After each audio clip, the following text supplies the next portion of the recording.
an argument to be made, and I never thought these words would leave my mouth, but crypto may be one of the most powerful and influential industries in Washington right now, which is remarkable in how far we've come from the days when there were, you could count on two hands the number of people working on these issues. And part of that is because we do have a strong industry. We have strong groups like BA and CCI and DeFi Education Fund and, sort of the infrastructure to work with policymakers and influence Washington. We have the largest super PAC of any industry. Like, that's crazy to me.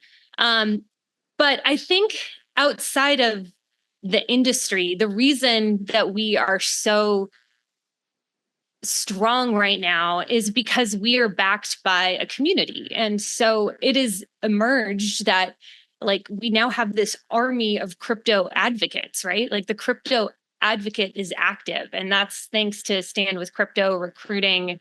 I think we're up to 1.2, 1.3 million advocates registered with Stand with Crypto around the country. I mean, that is an absolutely remarkable and powerful tool. And then the crypto voter is real. I mean, this surprises me more than anyone, right? I mean, there are, every poll, Paradigm's done a bunch of polls, DCG's done polls. Every poll you read talks about that this is something people are thinking about when they're thinking about the elections.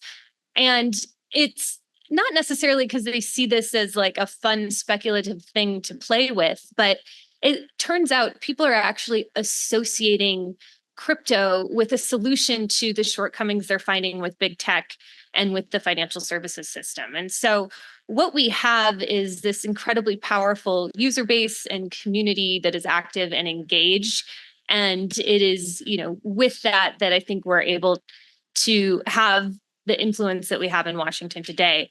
I would say, though, despite this grand new influence that we find ourselves having, we still have so many challenges. And I think that we need to stay humble, and we need to stay focused, and we need to keep working hard. The one that is kept me up last night is there is actually an effort right now to add in the manager's package to the National Defense Authorization Act language that would make, if you take it in its broadest interpretation, it would give Treasury the power to prevent people and users in the United States from interacting with the Bitcoin blockchain. That is how broad the definitions in this bill are. And by the way, that is a bipartisan amendment. So things like that, the fact that they're even under consideration, I think demonstrate that we really do have a lot of work to do and a lot of education to do.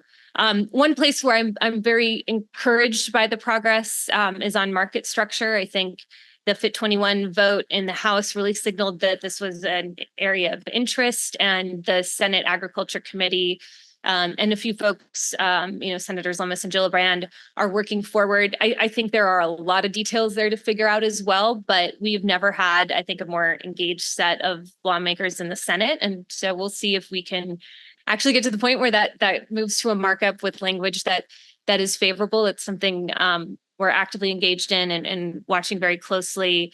At the Blockchain Association, stablecoin bill is always something that is out there that we want to see moved. But I'm really hopeful that, regardless of what happens in January, we're going to have a new administration. And I think that, if it's Donald Trump, I think that is going to be very strong. I think that there's a lot of work going on right now to try to get Kamala in her, kind of new position as a presumed nominee to say something strong. And so I really do think that we've caught the attention of policymakers in Washington as an industry and a community.